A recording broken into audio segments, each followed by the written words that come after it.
মানুষ তার জীবনের ফেলে আসা শৈশবের প্রতি সবসময় আকৃষ্ট থাকে। প্রায়শই মানুষ তার অতীতে ফিরে যেতে চায়। সেরকম আমি আজ যাচ্ছি আমার শৈশবের স্মৃতি বিজড়িত একটা বিশেষ জায়গা দেখতে। তো বন্ধুরা, আপনারা চলুন আমার সঙ্গে এবং আমার সাথে আপনারাও আমার সেই ফেলে আসা অতীতের যে সুন্দর সময়গুলো, সেই সময়গুলোর যে স্থানগুলোর সাথে আমি বিশেষভাবে জড়িয়ে আছে আমার স্মৃতি, সেরকম একটা হাটে আজকে আপনাদেরকে নিয়ে যাব।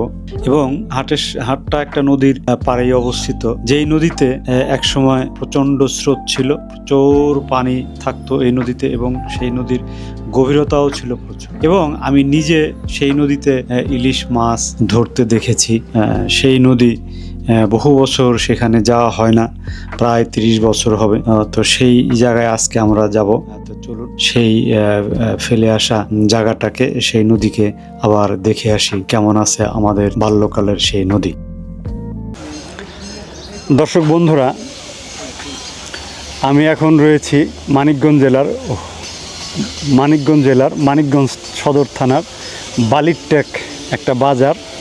সেই বালিরটেকের যে কালীগঙ্গা নদীর পাড়ে আমিও নিজেও এই অঞ্চলের মানুষ। আমি ছোটোবেলায় দেখেছি এই যে নদীটা এখন দেখতে পাচ্ছেন যে মরে গেছে, শুকিয়ে গেছে। এই নদী একসময় এখানে ইলিশ মাছ ধরা পড়তো। আমি নিজে দেখেছি সেই 30 বছর আগে, 30 থেকে 35 বছর আগে ইলিশ মাছ ধরতে এই নদীতে। তো এখন সেই নদীটা একদম মরে গেছে। এই যে দেখতে পাচ্ছেন, ওই ব্রিজ হওয়ার আগেই মারা গেছে এই নদী।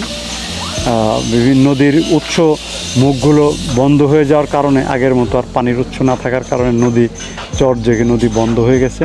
এবং সেই সঙ্গে যে এই বালিরটেকের যে বাজার, এই যে দেখতে পাচ্ছেন বালিরটেকের বাজার, সেই বাজারটা একসময় বন্দরের মতো ছিল। এখান থেকে লঞ্চে করে মানুষ ঢাকা যেত, সদরঘাট, মানিকগঞ্জ শহরে যেত। সেই সমস্ত কিছুই এখন কালের বিবর্তনে, সময়ের পরিবর্তনের সঙ্গে সঙ্গে সব কিছুই পরিবর্তিত হয়ে গেছে। এখন আর মানুষ নৌযান ব্যবহার করে না, নৌপথ এখন আর আগের মতো নেই, বন্ধ হয়ে গেছে, একদমই টোটালি বন্ধ। আগে যখন আজ থেকে 30 বছর আগে, 25-30 বছর আগে এই বালিরটেকের বাজার, এই নদী ছিল মানুষের শহরের সঙ্গে যোগাযোগ যাওয়ার একমাত্র নৌপথ। এখান থেকে মানুষ মানিকগঞ্জ যেত, ওইখান থেকে বাসে করে ঢাকা যেত। আর এখন এবং এখান থেকে সদরঘাটে লঞ্চে যাওয়া যেত। এখন তো এখান থেকেই সরাসরি বাদ যায় এবং প্রচুর রাস্তাঘাট হয়ে গেছে, নদী মরে গেছে, সেই বাজারের জৌলুস হারিয়ে ফেলছে, বাজারও মরে গেছে। তবুও আমি সেই বাজারটা আপনাদেরকে একটু দেখাবো, যে আমার সেই ছোটোবেলার বাজার, বালিরটেক বাজার। সেই বাজারটা চলুন আমরা ঘুরে ঘুরে দেখি।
হ্যাঁ না না পাইকারি কত করে বেচলেন? 100 টাকা পিস। প্রতি পিস 100 এভারেজ।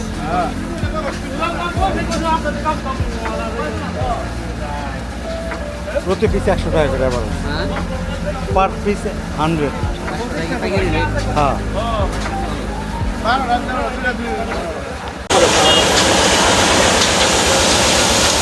দর্শক বন্ধুরা, আমরা এই বালিরট্যাক বাজারের যে পাইকারি সবজির বাজার আপনারা দেখছেন। তো আমরা এখন কথা বলবো একজন সবজি ব্যবসায়ী পাইকার ভাইয়ের সাথে। ভাই কেমন আছেন? আলহামদুলিল্লাহ ভালো আছেন না? আজকের বাজার দর কি সবজির? বেগুনের বেগুন 1800 থেকে 1600-র মধ্যে। আর লেবু 200 টাকা। শশা 1900 হইতে 2000। 1900 থেকে 2000। আর লাউ আপনার 5000 হইতে 7000 6000। মানে 100 কি দামটা কি একটু কমতেছে নাকি একই রকম না, আছে? এখন একটু কমতেছে, আগে তো ভালোই কমতেছে। সবজির আমদানি হওয়াতে একটু কমতেছে, ভালো না? আচ্ছা ওকে। এটা কোথায় নিয়ে বিক্রি করবেন? এটা আমার দোহার। দোহারে ওইখানে কি পাইকারি দিবেন, হোলসেল দিবেন? এখানে হোলসেল আমাদের আছে, দোকানদার আছে, আড়ত আছে। ওই আড়ত থেকে আবার হোলসেলে বিক্রি হবে। ওই মানে 20টা 10টা বা বেগুন 20 কেজি 50 কেজি নিবে এইভাবে করে। আচ্ছা আচ্ছা, ঠিক আছে, ওকে। দর্শক বন্ধুরা, এই বালিরট্যাক বাজারের এই অঞ্চলেরই পুরানো গাছ, এই যে একটা বট গাছ এখনও আছে। আমরা ছোটোবেলায় এই গাছটা দেখেছি, এই যে আপনারা দেখতে পাচ্ছেন, আমি দেখাই। সেই গাছটা এখনও রয়েছে এখানে, এই যে দেখতে পাচ্ছেন সেই বট গাছ।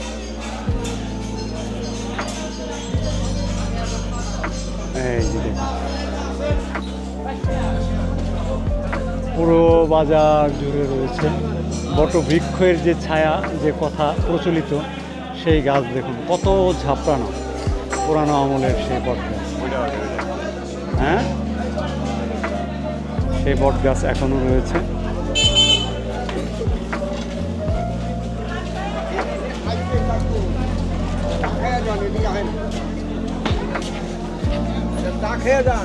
আচ্ছা, চা খাওয়ানি পরে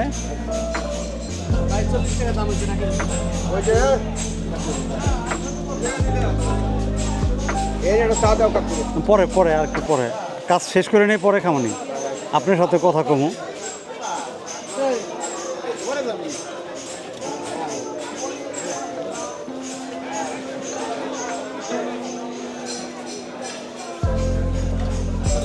হ্যাঁ হ্যাঁ, এই যে কাকারে পাইলাম, আসেন, রাখেন কথা। কাকা কেমন আছেন? হ্যাঁ, কেমন আছেন আপনি? আপনি ভালো আছেন, আল্লাহ রাখতে ভালো। আচ্ছা, আপনি তো এলাকারই মানুষ? হ্যাঁ, এই এলাকারই। এখন বয়স কত আপনার? আমার মোটামুটি 73। মোটামুটি 73 আপনার না? তাহলে এই ছোটবেলায় যে বালিরট্যাকের এই বাজার দেখছেন, সেটা কেমন ছিল, সেটার একটু বর্ণনা দেন। এইদিকে নদী ছিল। আচ্ছা, এখানে নৌকা টোকা বানতো বর্ষা গেলে দিনে। এই জায়গাটা এখন যেখানে আমরা দাঁড়ায় রয়েছি, এই জায়গাটা এই বট গাছের ডোর টোটে এখানটাই বানতো নৌকা। আচ্ছা, এই বট গাছটা কি তখন ছিল? হ্যাঁ, ছিল। আচ্ছা, তো সেই বট গাছটা এখনো আছে। এই বট গাছের বয়স কত হবে আনুমানিক? অনুমানিক ধরেন আমরা যা দেখি তার 4-10 বছর আগে। অনেক দূরে থেকে শব্দ পাওয়া যেত, হাট তো সকাল থেকেই মিলতো। সকাল আগে হাট সকালে মিলতো না, তখন বাজার মিলতো সকালে। বালিরট্যাকে কি বাজারও মিলতো তখন? হ্যাঁ, বাজার মিলতো তখন। আর হাট মিলতো বিকালবেলা? হাট মিলতো বিকালবেলা, ওই যে মোটামুটি 3টার দিকে পুরা হাট। হ্যাঁ, 3টা-4টার দিকে পুরা হাট। এদিকে তুইয়া দোকানদার আসতো। হ্যাঁ, এদিকে আমরা লাগিয়ে দোকানদারি করছি। লঙ্গি টঙ্গি কাঁচা মাল তারা বেচতো, এদিকে নিয়ে আসতো। আর এখন তো এই ব্যবসা কমে গেছে, এখন তো গাড়ি দিয়ে সব লোকজন আসে। আর মোড়ে মোড়ে দোকান হয়ে গেছে, বাজার হয়ে গেছে। বাজার হাট বাজার হয়ে গেছে। হাটের আর গুরুত্ব নাই এখন, না, হাটের গুরুত্ব কমে গেছে। ঠিক আছে, আহঙ্কার বেশি ফল হাট বাজারে এখন লোক আছে। এখন মহিলারাও হাট বাজার করে না? হ্যাঁ আগে তো এটা ছিল না, ছোট সময় তো আমরা এটা দেখিনি। আগে ছিল না। আগে তো ধরেন এখানে মহিলাটা যাইবার গেলে আর বস্তা গেলে দিন একটা নৌকায় বইয়ে দেওয়া যাইতো। সোয়ে নৌকা দেওয়া যাইতো, তাই না? কেরাই নৌকা ছিল। কেরাই নৌকা ছিল। হ্যাঁ হ্যাঁ হ্যাঁ। আর না পারলো ঘাটবারের নৌকা থাকলে একটা ছই দিয়ে মশারি টরি টানাইয়া আত্মীয় বাড়ি যাইতো। এখন তো ওই পরিবেশ নাই। না, এখন আর ওই পরিবেশটা নাই, ওই সময় সব চেঞ্জ হয়ে গেছে না? চেঞ্জ হয়ে গেছে, ওই পরিবেশ হবে না। ঠিক আছে, তাহলে আপনি এই 40 বছর যাবত এই ব্যবসাটাই করতেছেন? হ্যাঁ 40 বছর ধরে এই ব্যবসাটাই করছি। ঠিক আছে। 88 বন্যার আগে থেকে করি। 88 বন্যার আগে থেকেই করেন না? এই একই জায়গায় দোকান? না, বলরা ছিল আগে। আগে বলরা ছিল না? বলরা থেকে ঠিক আছে কাকা, আপনার ধন্যবাদ।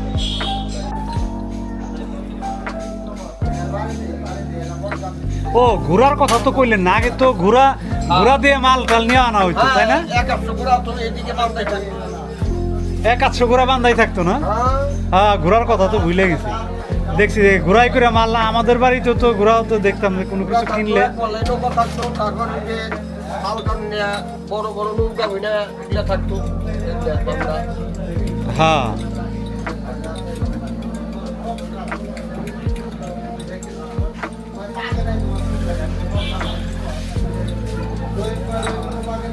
এই যেমন হয় চিনি তো পানি খুব স্বচ্ছ না, এটা মানে যমুনার শাখা না?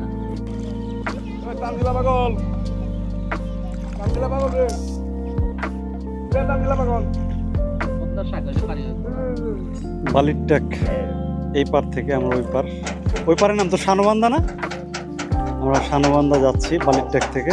শানবান্ধা নদী পারাপার, কিন্তু একটা বড় ব্রিজও আমাদের এখানে আছে। ওই যে দূরে দেখা যাচ্ছে যে ব্রিজ, ওই ব্রিজটা আছে। ওই ব্রিজটা আমি দেখাই একটু ক্লোজ করে। ব্রিজ হওয়াতে এখন এই নৌকা পারাপার খুব কম, তবুও খুব অল্প পরিসরে এই চলছে। 2-3টা নৌকা আছে, এরা পারাপার করে অল্প পরিসরে।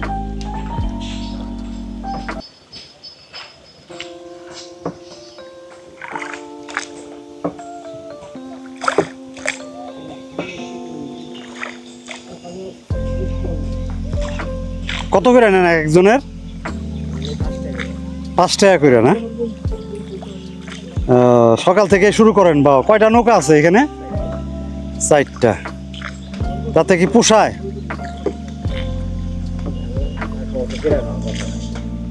মানে কাজ নাই কোনো রকম আর কি, করেন এই জন্য না? আচ্ছা, এটা একটা প্রমত্ত নদী ছিল এক সময়। আমি আমার জীবদ্দশাতে, অর্থাৎ আজ থেকে 30 বছর আগে এইখানে আমি ইলিশ মাছ মারতে দেখেছি, তাই না ভাই? কাকা, ইলিশ মাছ এখানে হইতো না? হ্যাঁ, ইলিশের বাঘ পড়তো এই দিক দিয়েই। ইলিশের বাঘ না এটা? দর্শক বন্ধুরা, এই নদীর এই যে এখন যে পয়েন্টটা দেখতে পাচ্ছেন, এটা তো কালীগঙ্গা নদী। কালীগঙ্গা নদীর ঠিক এই জায়গাটায় আজ থেকে 30 বছর আগে প্রায় 100 হাতের উপরে গভীরতা ছিল। সেখানে ইলিশ মাছের যে বাঘ পড়তো বলা হয়, যে এখানে ইলিশ মাছ ধরা পড়ে, ওইটাকে আমাদের এই স্থানীয় ভাষায় বলে ইলিশের বাঘ পড়া। সেই ইলিশ মাছ এবং পাঙ্গাস মাছ কি পড়তো এখানে? পাঙ্গাসটা পড়তো না, পাঙ্গাস ছিল পদ্মাতে। এই ইলিশ মাছ এই নদীতে আমি নিজে দেখেছি, এবং এই যে এখানকার মুরব্বী আমাদের কাকা আছে, ওনারা তো দেখেছেন। আপনারা মারছেন না নিজে? আপনারা নিজেরা মারছেন না? এই কাকা এই নদীতে ইলিশ মাছ মারছে। পছন্দ ওখান থেকে জাল ফেলাইছি, এই বাগে যে কোনো একটা না ধরা পর্যন্ত আমরা যাইনি। মানে ওই পচার ডোয়া যায় বাঘকে উজানে যায় ফালাইতেন, মাছ না পাওয়া পর্যন্ত আর বাড়ি যাইতেন না? 2টা 4টা 5টা। হ্যাঁ, এই যে সেই নদী এখন শুকিয়ে যায়, পানিটা এখন খুবই কমে গেছে, নদীও মরে গেছে।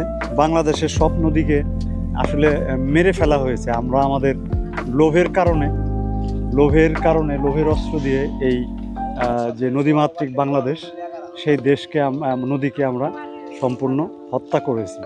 হত্যা করার পরেও যেটুকু টিকে আছে, এই যে দর্শক বন্ধুরা আপনারা দেখতে পাচ্ছেন যে এই নদীতে এই বাঁকে ঠিক এই পয়েন্টগুলোতেই ইলিশ মাছ ধরা পড়তো। এই যে আমার এই যে কাকার সাথে কথা হলো, উনি নিজেও এই নদীতে ইলিশ মাছ ধরেছে এবং আমি নিজেও ছোটোবেলায় ইলিশ মাছ দেখেছি মারতে। এখন আমার বয়স প্রায় 50-এর কাছাকাছি, তো আজ থেকে 30 বছর আগে 35 বছর আগে আমি এখানে দেখেছি। এই যে আমরা চলে আসছি সানবন্ধা নদীর ঘাট। 2 কেজি 2.5 কেজির ভিতরে একটা ইলিশ মাছ। 2 কেজি 2.5 কেজি এক একটা ওজন ছিল তখন, না? এই একটা ইলিশ মাছ 3.5, মানে একটা এরকম। কোন সাইজ দেখান তো? এরকম 3.5 কেজি হয়েছিল ওইটার, না? তো উনি, আমার এই কাকার জীবনে উনি 3.5 কেজি ওজনের ইলিশ মাছও ধরেছে। যে যেখান থেকে আমাদের এই ভিডিও দেখছেন, আমাদের সবাইকে অসংখ্য ধন্যবাদ আমাদের সঙ্গে থাকার জন্য। এবং আমি অনুরোধ করব, যদি আপনাদের ভিডিওটি ভালো লাগে তাহলে আমার চ্যানেল মানুষ চ্যানেল, সেই চ্যানেলকে আপনারা লাইক করবেন, সাপোর্ট করবেন এবং সাবস্ক্রাইব করে পাশে থাকবেন। সবাই ভালো থাকবেন, নিরাপদে থাকবেন।